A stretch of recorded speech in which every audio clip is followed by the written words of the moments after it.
un uomo straordinario, Gustavo Ro. veramente emozionante. Questo ho avuto la fortuna di conoscerlo bene, andavo spessissimo da lui. Era un signore di Torino, buonissima famiglia, molto aristocratico, che fin da ragazzo aveva delle doti straordinarie, dei poteri, tanto che la madre, quando se ne accorse, lui aveva 5 o 6 anni, che faceva delle cose strane, la madre voleva assolutamente distrarlo da quella strada lì, non voleva che crescesse sviluppando. E fu la sorella invece che disse alla mamma: mamma, un tesoro, è un regalo di Dio avere un fratellino così. No, lascialo tranquillo. E lui è cresciuto con questa tranquillità di possedere dei poteri immensi, incredibili. Poteva fare tutto quello che tu sogni di fare con te stesso, con la tua mente. Cioè? Lui aveva scoperto che noi non adoperiamo correttamente il nostro cervello e i mezzi che la nostra mente riceve dal creatore, che ne adoperiamo solamente il 25%. Il 75% è una zona inerte. E cos'è questa zona inerte? Perché abbiamo un cervello così grande se poi ne adoperiamo solamente un quarto? Perché l'uomo in realtà lo adoperava tutto in origine, con forse un terzo di meno perché ogni organo ha un terzo di riserva, ma il 70% del cervello veniva adoperato. C'erano poteri, l'uomo aveva poteri straordinari, che sono poi quelli, per esempio, di certe figure molto interessanti anche della vita spirituale. Anche primitiva, sciamani. E Gesù era uno di quelli. Infatti Gesù non voleva assolutamente che lo chiamassero l'uomo dei miracoli, perché faceva semplicemente le cose, cambiava l'acqua in vino, i pesci e i pani che arrivavano. Era, spiegò lui, trasporto di materia. Cioè quella materia è altrove, tu hai il potere di attrarla e farla venire al posto di quest'altra materia. Del vino che era in qualche cantina, che veniva a Cana, questo che, al posto dell'acqua.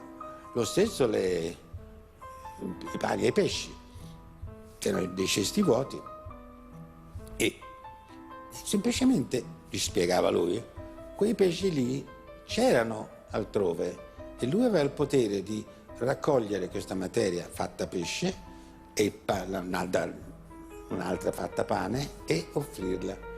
Gesù è pieno di queste... E Roll faceva queste medesime cose? Faceva quello e altro. Ti chiedo una domanda, scusi, è provocatoria. Che differenza c'è tra Gesù Cristo e Gustavo Ro? No, Gesù Cristo è un'entità divina che si è fatta uomo per identificarsi nei nostri dolori, nella nostra passione, tragedia, eccetera, umana, perché per dare una speranza all'uomo che attraverso la morte c'è l'altra vita. Quindi si parla di un'altra dimensione completamente.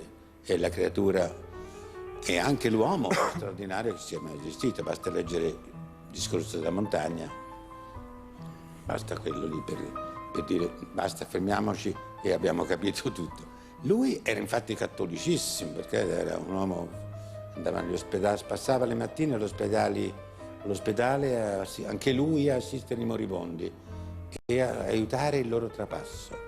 E poi si divertiva con gli amici la sera a fare degli scherzi incredibili, insomma, a un certo momento mazzi di carte, per esempio, quelli come scherzi, e ancora nel cielo fa 3-4 mazzi di carte, e prendeva uno, a me, sceglie una carta.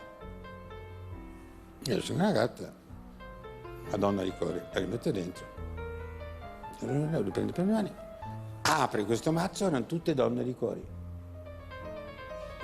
Scherzetti ma divertenti fino a un certo punto. Una curiosità, lei che lo ha conosciuto, secondo lei questi poteri sono il dono per pochi o sono una potenzialità per tutti? Per tutti, ti racconto un episodio e poi basta. Quando facevo partigiano nell'inverno del 44, dovemmo scappare perché le SS fecero una grande retata e circondarono completamente la zona del Falterona e dell'Appennino Tosco Romagnolo, pieno di boschi, eccetera. Dove io sono stato allattato poi, la mia balia stava in un paese lì vicino. Insomma, febbraio 44, durante la guerra, oscuramento non se ne parla, non c'era una stella in cielo, non un lume, nero velluto nero. Noi camminavamo di notte, perché di giorno ci nascondevamo perché c'erano i tedeschi intorno, per andare da una strada all'altra, avvicinarsi alla nostra destinazione. Di notte, al buio completo. E io ho sentito dentro di me risorgere un potere, una capacità di vedere un tronco prima di batterci la testa, di evitare una pietra, di arrivare sul ciglio di un burrone. Cioè ridestavo questa capacità di vedere senza il concorso di quello strumento che l'uomo ha creato, rovinando questo dono che aveva. L'uomo poteva vedere al buio e invece adesso non ci vede, deve accendere una torcia, una candela, una lampadina. Quindi la necessità le ha riacceso una potenzialità che era lì sedata. Questo è rispondere alla tua domanda. Certo. Se noi abbiamo, ma in continuazione ci insegnava ognuno di noi, se ci pensi, ha queste facoltà sopite che ogni tanto si risvegliano. In alcuni personaggi addirittura diventano la loro caratteristica principale. Ci sono quelli che si bucano di qua e di là senza lasciare tracce. Prego.